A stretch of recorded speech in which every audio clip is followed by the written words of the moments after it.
வழியாக வந்து சுப்மன் கில்லை ட்ராப் பண்ணிட்டாங்க. அது நடந்துச்சு. சஞ்சு சாம்சனுக்கு வந்து ஃபஸ்ட் சான்ஸ் கொடுத்துட்டாங்க. ஓகே, வீடியோ ஆரம்பிப்போம். Hello viewers, welcome to our channel. இன்றைக்கான வீடியோ வந்து என்னென்னா, இந்தியா வந்து T20 ஸ்குவாட் வந்து அறிவிச்சிட்டாங்க. அதை பற்றி தான் வந்து பேச போகிறோம், அனலைஸ் பண்ண போகிறோம்.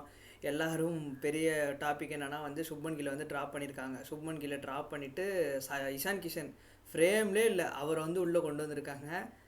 இப்போ வந்து சஞ்சுவுக்கு தான் ஃபஸ்ட் ப்ரிஃபரன்ஸ் கிடச்சிருச்சு ஒரு வழியாக இந்தியாவுக்கு. எல்லோரும் வந்து ஜஸ்டிஸ் ஃபார் சஞ்சு அந்த மாதிரிலாம் ஆரம்பிச்சிட்டாங்க. கௌதம் கம்பீர் என்ன பண்ணிட்டு இருக்காரு அது இதுன்னு சொல்லி இப்போ சுப்மன் கில்லை உட்கார வச்சு சஞ்சுவை வந்து ப்ரைமரி ஓப்பனராக மாற்றிட்டாங்க. சரி, வாங்க ஆரம்பிப்போம். ஃபஸ்ட் வந்து ஸ்குவாட் என்னென்னு படிச்சிடலாம்.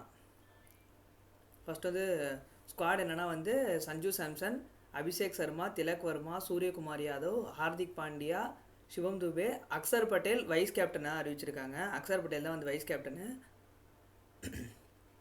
அடுத்ததாக வந்து வாஷிங்டன் சுந்தர், ஹர்ஷதீப் சிங்கு, பும்ரா, வருண் சக்கரவர்த்தி, அப்புறமா வந்து ஹர்ஷித் ராணா, அப்புறமா ரிங்கு சிங்கு, அதுக்கப்புறம் வந்து இவர் வந்திருக்காரு, இஷான் கிஷன் உள்ளே வந்திருக்காரு டீமுக்குள்ளே. இன்னொருத்தர் வந்து குல்தீப் யாதவ். மொத்தம் வந்து 15 பேர் இவங்க தான் வந்து விளையாட போகிறாங்க.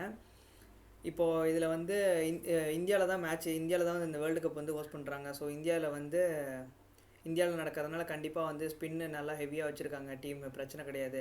ஸ்ரீலங்காலையும் மேட்ச் நடக்குது. ஸ்ரீலங்காவில் வந்து பாகிஸ்தானோட மேட்ச் மட்டும் ஸ்ரீலங்காவில் நடக்குதுன்னு நினைக்கிறேன். அங்கேயும் வந்து மோஸ்ட்லி ஸ்பின்னிங் கண்டிஷன்ஸ் தான். ஸோ அங்கேயும் வந்து நல்லா தான் போகணும்னு நினைக்கிறேன். கில்லோட ட்ராப்பை பற்றி என்ன நினைக்கிறீங்க, சொல்லுங்கள். எனக்கு தெரிஞ்சு இது ஒரு எக்ஸ்பெக்டட் தான். ஆனா வந்து எனக்கு தெரிஞ்சு ஒரு பாதி சோசியல் மீடியாவே இது கில்ல வந்து எதிர்த்து இருந்துச்சு. அது தெரிஞ்சு ஒரு சஞ்சு சாம்சனோட நல்ல நேத்து கூட நல்லா ஆடி இருந்தாரு. விக்கெட் கீப்பிங் பிரமாதமா பண்ணிட்டு இருக்காரு. அதனால வந்துட்டு கில் ஆனா மேபி ஒரு பிளேயரா எடுத்துருந்துக்கலாமா எனக்கு தோணுச்சு.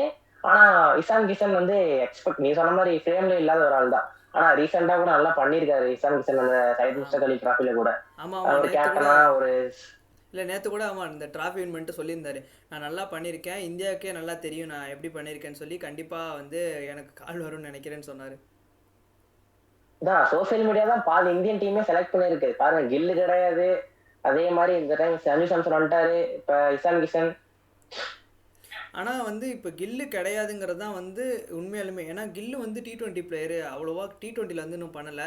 20 இன்னிங்ஸில் அவர் வந்து 50 அடிக்கலை, கேப்டனும் அடிக்கலை சூரியகுமார் யாதவ். இருந்தாலும் 2 பேர் ஒரு டீமில் ஒருத்தர் அடிக்கலைன்னா சரி ஓரளவுக்கு ஏதோ பேலன்ஸ் பண்ணிக்கலான்ட்டு இருந்துடலாம். ஆனால் வந்து ஒரு டீமில் 2-3 பேர் அடிக்கலை, ஃபுல்லாக பேலன்ஸு இப்போ வந்து அபிஷேக் சர்மா, திலக் வர்மா மேலே தான் இருக்குது. இப்போ வந்து 2-3 பேர் பெர்ஃபார்ம் பண்ணலன்னா அது ரொம்ப கஷ்டமாக போயிடும். ஸோ வந்து சஞ்சு சாம்சனை வந்து ஃபஸ்ட் நான் வந்து T20 வேர்ல்டு கப்புக்கு சுப்மன் கில்லை எடுத்திருந்தாலும் பெரிய சர்ப்ரைஸ் ஆகிறதுக்கு ஒன்றும் கிடையாது. எடுத்திருந்தாலும் சஞ்சு சாம்சனுக்கு ஃபஸ்ட் ப்ரிஃபரன்ஸ் கொடுத்துக்கிறது தான் வந்து என்னோட இது. இப்போ வந்து அக்சர் பட்டேல் வந்து வைஸ் கேப்டன் ஆக்கியிருக்காங்க. நான் என்ன நினைக்கிறேன், ஹார்திக்கு கொடுத்துருப்பாங்களோன்னு நினச்சேன். ஹார்திக்கு தான் எப்படியும் வந்து அதான் 12 மேட்ச் இது எல்லா மேட்சும் வந்து விளையாட தான் போகிறாரு ஹார்திக்கு.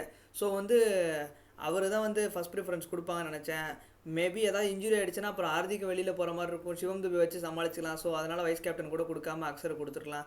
ஏன்னா இப்போ டெல்லியிலேயும் வந்து அக்சர் பட்டேல் வந்து கேப்டன்சிலேருந்து எடுத்துட்டாங்க. இன்னும் கேப்டன் வந்து அறிவிக்கலை, ஆனால் வந்து அக்சர் பட்டேல் கேப்டன் இல்லைன்னு சொல்லிட்டாங்க.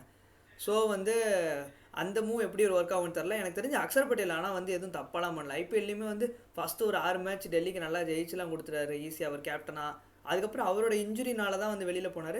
இப்போ வந்து அவர் டேரெக்டாகவே டீமுக்குள்ளே வந்துடலாம், பிரச்சனையே கிடையாது. அதனால் அவர் வந்து வைஸ் கேப்டனை போட்டது வந்து ஒரு பெட்டர் மூவ்னு எனக்கு தோணுது. பரவாயில்ல, எனக்கு தெரிஞ்சு இல்ல ஹர்திக் பாண்டியா போயிருக்கல, ஒரு நல்ல ஒரு சக்சஸ்ஃபுல் கேப்டனாவும் இருந்திருக்காரு. மேபி அவர் ட்ரை பண்ணிருக்கலாம், ஆனா அவங்க பண்ணிட்டாங்க பெரிய மிஸ்டேக்கா. அது பெரிய இம்பாக்டா இருக்காது.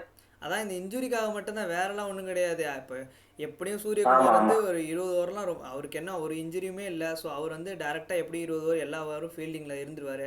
அவருக்கு வந்து வைஸ் கேப்டன் சும்மா ஒரு போஸ்டிங்காக வேணால் கொடுத்தா கொடுக்கலாம், மற்றபடி அவரே ஃபுல்லாக விளையாண்டுருவார் எப்படியும். ஆமா ஆமா கண்டிப்பா. ஏற்றுமே நல்லா நாக்கு ஆடினார் ஹர்திக் பாண்டியா. ஒரு எக்ஸ்ட்ராடினரி நாக். அவரோட நாக் தான் தெரிஞ்சு கேம் சேஞ்சிங்கா இருந்திருக்கும்னு நினைக்கிறேன். செம்ம ஹிட்டிங் காட்டுறாரு, செம்ம ஒரு மோட்ல வந்திருந்தாரு. நல்லா பாட்டெல்லாம் பாடிட்டு டான்ஸ் ஆடிக்கிட்டு அடிக்கிறாரு. நல்ல செம்மையா இருந்தது பார்க்க ஒரு மாதிரி. அவரோட ஹோம் கிரவுண்ட் வேற டெசிபிள்ஸ்ல சதற விட்டாங்க. 127 டெசிபிள்ஸ் போயிருச்சு நேற்று கிரவுண்ட்ல. இப்போ ஜித்தேஷ் சர்மாவுக்கு வந்து ஆனால் எனக்கு தெரிஞ்ச ஒரு கரெக்டான ஒரு சான்சஸ் பெருசாக கிடைக்கலன்னு எனக்கு என்னமோ தோணுது. அவர் வந்து ட்ராப் பண்ணதுக்கான ரீசன் வந்து அவர் வந்து ஒழுங்காக விளையாடல அப்படின்லாம் எதுவுமே கிடையாது. அவருக்கு வந்து அந்த இடத்துல வந்து அந்த டீமுக்கு அவர் செட் ஆகலை இப்போதைக்கு. இன்னும் அவருக்கான சான்சஸும் வந்து கிடைக்கல. கரெக்டான சான்சஸ் கொடுத்து அவர் பெர்ஃபார்ம் பண்ணலன்னா வெளில போட்டிருக்கலாம்.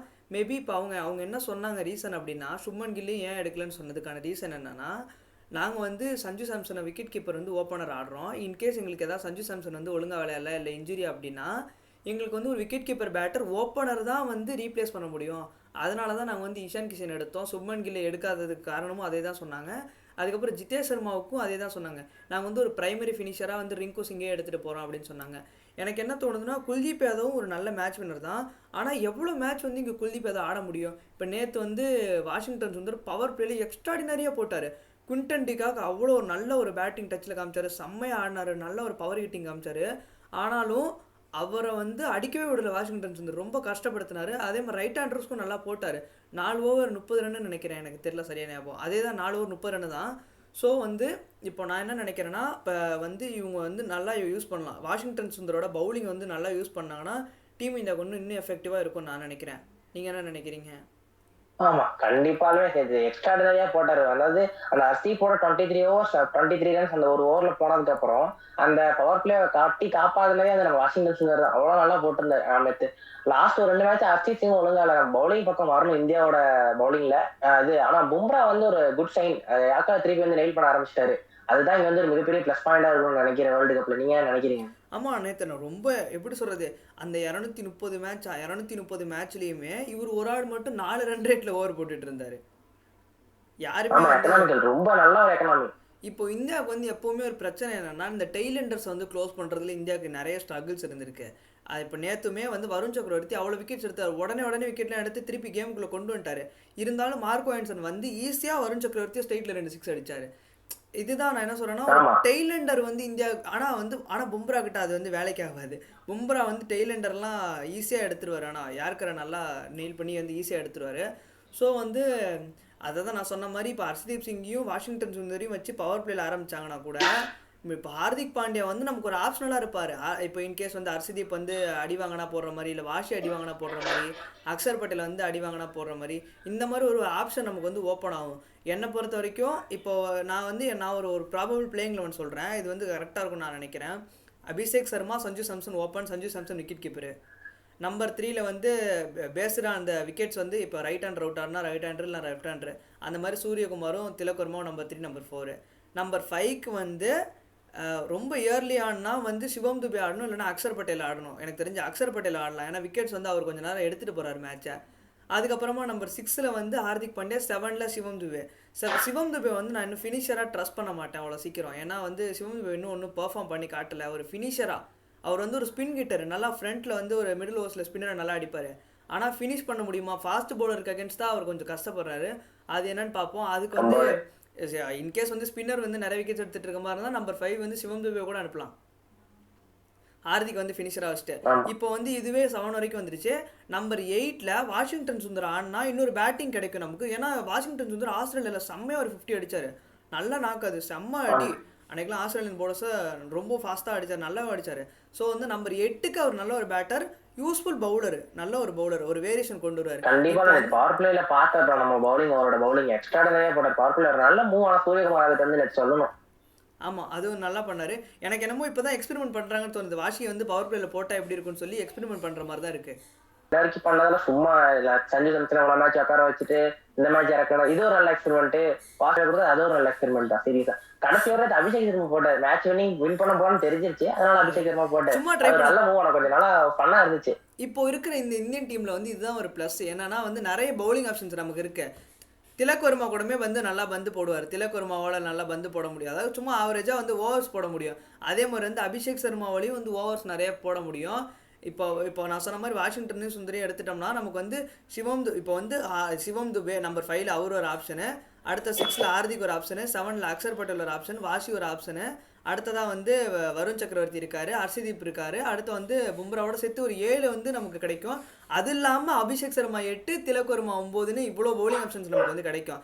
என்னதான் வந்து அபிஷேக் சர்மா திலக் வர்மா வந்து நிறைய ஓவர்ஸ் போட மாட்டாங்க, இருந்தாலும் நமக்கு அந்த 7 பவுலிங் ஆப்ஷன் கிடைக்கிறது வந்து நான் பெட்டர்னு நினைக்கிறேன். கண்டிப்பாலுமே நல்ல ஒரு செட்டிலான டீமா இருக்கு இந்தியா. அடுத்து வேற நியூசிலாந்து சீரிஸ் வேற போக போறாங்க. அப்படிங்கிறப்போ ஒரு எக்ஸ்ட்ராடனரி டீமா இருக்கு இப்போ. இன்னும் ஒரு நியூசிலாந்து 2 மந்த்ஸ் வந்து சீரீஸ்க்கும் வேர்ல்டு இதே கப்ன்றதால. இல்லை, நியூசிலாந்து சீரீஸ்க்கும் இதே சேம் டீம் தான் கொடுத்துருக்காங்க, இதே லைனப்பு. அந்த எக்ஸ்பெரிமெண்ட்டாக அந்த 5 T20 சீரீஸும் இந்த 11 வச்சு தான் ஆட போகிறாங்க அவங்க. ஆமா, கண்டிப்பா நம்ம எந்த இது இப்ப ஒரு நல்ல வின்னிங் 11 இருக்கும் அப்படின்றத பார்த்து அதை தான் வந்து வேர்ல்டு கப்பு கொண்டு போவாங்க கண்டிப்பாலுமே. அதான் நம்ம அப்படிங்கிறப்போ ஒரு எனக்கு தெரிஞ்சு இந்த சீசன் அதான் இப்போ இப்போ இந்த கண்டிப்பாக வந்து இந்த டீம் வந்து அதே பிளேயிங் லெவன், என்ன பிளேயிங் லெவன் 5 மேட்ச் ஆடுறாங்களோ அதுதான் வந்து வேர்ல்டு கப்போட பிளேயிங் லெவனாக இருக்கும்னு நான் கெஸ் பண்ணுறேன். ஆனால் ஆமா, வந்து அது வந்து எந்த இன்னொன்று வித வந்து மாற்றமுமே இன்னொன்று கிடையாது. வந்து நோட்டபிள் இவங்க ஒன்று பண்ணுறாங்க என்னன்னா வந்து இப்போ வந்து இப்போ 3 பவுலர் பும்ரா, ஹர்ஷதீப், வருண் ஆடுனா வாஷி ஆடுறாரு. அப்படி இல்லைனா அதாவது நம்பர் 8ல் ஒரு பேட்டிங் எதிர்பார்க்குறாங்க. இன்கேஸ் வந்து குல்தீப்பையும் ஆடுற மாதிரி ஏதாவது ஒரு சுச்சுவேஷன் வந்ததுன்னா அந்த மேட்ச் வந்து ஹர்ஷதீப் பதிலாக ஹர்ஷித் ராணா ஆடுறாரு. ஏன்னா ஹர்ஷித் ராணா பேட்டிங் ரசித் பண்ண ராணா முடியும்னு கொண்டு சொல்லிட்டு வந்துடுறாங்க.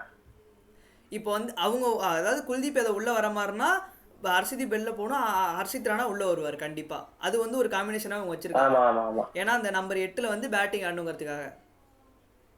ஆமா. பட் இந்தியா வந்து சொல்லணும்னு எந்த வார்த்தையே கிடையாது. நேற்று 50-20 231 ரன் சூப்பரா விளையாண்டுருந்தாங்க. அதே மாதிரி சென்னையில இந்தியா மேட்ச் வந்து எதுவுமே இல்லை. அதுதான் வந்து கொஞ்சம் கஷ்டமா இருக்கு. வேறதான் வந்து மற்றபடி பெரிய கஷ்டம்ன்றது இந்தியன் ஃபேன்ஸ்க்கு எது இருக்காது. பார்க்கலாம். ஓவராலாக எனக்கு தெரிஞ்ச ஆனால் ஒரு நல்ல ஸ்குவாடை பிக் பண்ணியிருக்காங்க. இந்தியா தான் வந்து இந்த T20யோட ஃபேவரட்ஸும் கூட. ஏன்னா எல்லார் டீமுக்கும் தெரியும் இந்தியா வந்து கண்டினியூஸாக 14 T20 சீரிஸ் வந்து இந்தியா தோக்கவே இல்லை. இதெல்லாம் செம்ம ஒரு ரெக்கார்டு. ஏன்னா வந்து இப்போ நம்ம ஆமா இந்தியா T20 டீம் வந்து ஒரு எல்லாத்துக்கும் விட ஒரு ஸ்டெப் வந்து அகேடாக இருக்காங்க. யாராலையும் வந்து டச் பண்ண முடியாத ஒரு ஹைட்டில் வந்து இருக்காங்க. ஏன்னா அப்படி ஒரு டீம் இருக்குது, நல்ல பேலன்ஸ் இருக்குது இதில். எக்ஸ்ட்ராடினரியாக வந்து ஐபிஎல் வந்து இந்த பிளேயர்ஸ்லாம் வந்து இன்ட்ரடியூஸ் பண்ணியிருக்காங்கன்னு நான் நினைக்கிறேன். எனக்கு தெரிஞ்சு இந்த T20 வேர்ல்டு கப்பில் எனக்கு ஒரு நல்ல காம்படேட்டர்னால் வந்து ஆஸ்திரேலியா அண்ட் சவுத் ஆஃப்ரிக்கா தான். சவுத் ஆஃப்ரிக்காவும் ஜெயிச்சிருக்காங்க, ஆமா. ஆஸ்திரேலியாவையும் ஜெயிச்சிருக்காங்க. ஆஸ்திரேலியாவில் போய் ஆஸ்திரேலியாவை ஜெயிச்சிருக்காங்க. எனக்கு இது தெரிஞ்சு இந்த வந்து வருஷம் கண்டிப்பா வந்து 95% இந்தியாவுக்கு தான் கப்புன்னு நான் நினைக்கிறேன். அதெல்லாம் நீங்க வந்து ஷுவர் நினைக்கிறீங்க அதை ஷாட்டாக பத்தி? வந்து இந்தியா வந்து எனக்கு என்ன பொறுத்த வரைக்கும் கண்டிப்பாக செமிஃபைனல்ஸ் அது ஃபைனல் வரைக்கும் கூட போயிடுவாங்க. அதுக்கப்புறம் அந்த ஒரு ஸ்டெப் அன்னைய டேயில் வந்து எப்படி பெர்ஃபார்ம் பண்ணுறாங்கன்றதை பொறுத்து நமக்கு ட்ராஃபி கிடைக்கும். ஆமா ஆமா, இது கரெக்டான ஒரு வார்த்தை. எப்படின்னு சொல்லணும்னா காம்படிட்டர்ஸும் சும்மா இருக்க முடியாது. ஃபைனல்ஸ் வரைக்கும் வந்திருக்காங்க அப்படின்னா இவ்வளோ டீம் எதிர்த்து தான் வந்திருப்பாங்க. அப்படிங்கிறப்ப ஃபைனல் கொஞ்சம் டஃப்பாக தான் இருக்கு எப்பவுமே. ஏன்னா நமக்கு நம்மள ஞாபகம் இருக்குது என்னன்னா ஏஷியா கப்பில் பாகிஸ்தான் கூட ஃபைனல் ஆடும்போது நம்ம கூட கொஞ்சம் ட்ரபிள் பண்ணாங்க. அன்னைய மேட்ச் வந்து திலக் வர்மா ஆமா, இருந்து ஜெயிச்சு கொடுத்தாரு. திலக் வர்மா நின்று ஜெயிச்சு கொடுத்தாரு. Even last time T20 world cup ஃபைனல்ஸ்ல கூட சவுத் ஆப்பிரிக்கா நல்ல டஃப் கொடுத்தாங்க. அந்த சூரியகுமாரோட எக்ஸ்ட்ராடினரி கேட்ச்னால தான் நம்ம அந்த T20 வேர்ல்டு கப் போய் அந்த ஜெயிச்சோம். இடத்துல வந்து ஆனால் ரோஹித் சர்மாவோட எக்ஸ்பீரியன்ஸ் வந்து ரொம்ப இதாக இருந்தது. ஆமா ஆமா ஆமா. சரி பார்ப்போம். ஓவராலாக அந்த ஸ்குவாடு நல்ல ஸ்குவாடு பிக் பண்ணியிருக்காங்க இந்தியா. எந்த ஒரு பயஸ்டும் இல்லாமல் ஓவராலாக குட் ஸ்குவாடை வந்து பிக் பண்ணியிருக்காங்க. பெர்ஃபார்மன்ஸ் வந்து எப்படி இருக்குன்னு சொல்லி பார்ப்போம். எங்களுக்கு தெரிஞ்ச வரைக்கும் நல்லா வந்து அனலைஸ் பண்ணிட்டோம். இந்த டீம் வந்து ஒரு நல்ல பேலன்ஸ்டான டீமாக இருக்குது. கண்டிப்பாக வந்து ஃபேவரட்ஸும் இந்தியா தான். பார்ப்போம் வந்து இது வந்து எப்படி வந்து ஆன் த ஃபீல்டில் வந்து ஒர்க் ஆகுதுன்னு. கண்டிப்பாக இது வந்து ஜெயிக்கிற ஸ்குவாடு தான். All the best. இந்தியா வந்து கண்டிப்பாக ட்ராஃபி வின் பண்ணுவாங்கன்னு நினைக்கிறேன். பாய். ஆமா, சொல்ல ஒரு பிரச்சனை இல்லாத ஒரு ஸ்குவாடா இருக்கும்.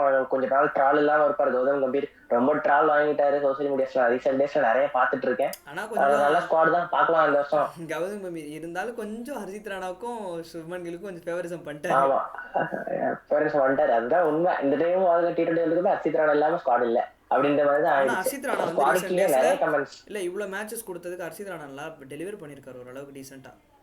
ஆமா ஆமா, அவரோட பிக்கும் வந்து ஓகே தான். பட் நிறைய ஃபேவரிசம் அவ்வளவு நம்ம கேஷ் ஆனால் தான். இப்போ ரீசெண்ட் எப்படி டீமில் சொல்ல, வந்து பிக் அவர் தான் வந்ததுனால இருக்காரு. டீம். வேற யாரும் வந்து டீமுக்குள்ளே வந்து பிரசித் கிருஷ்ணா கூட ஐபிஎல்ல நல்லா பண்ணாரு. ஆனாலும் வந்து டீமுக்குள்ளே யார் இவங்க இவ்வளோ நாள் கண்டினியூ பண்ணிட்டு திடீர்னு பிரசித் கிருஷ்ணா எங்கேருந்தோ வர முடியாதுல்ல.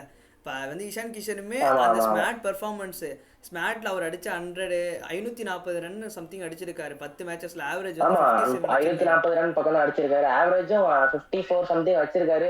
33 சிக்ஸஸ். அதுதான் பெரிய ஒரு இம்பாக்டே கிரியேட் பண்ணிருக்கு.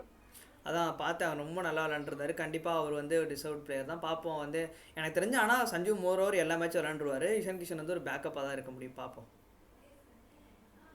ஓகே, பார்க்கலாம். ஓகே.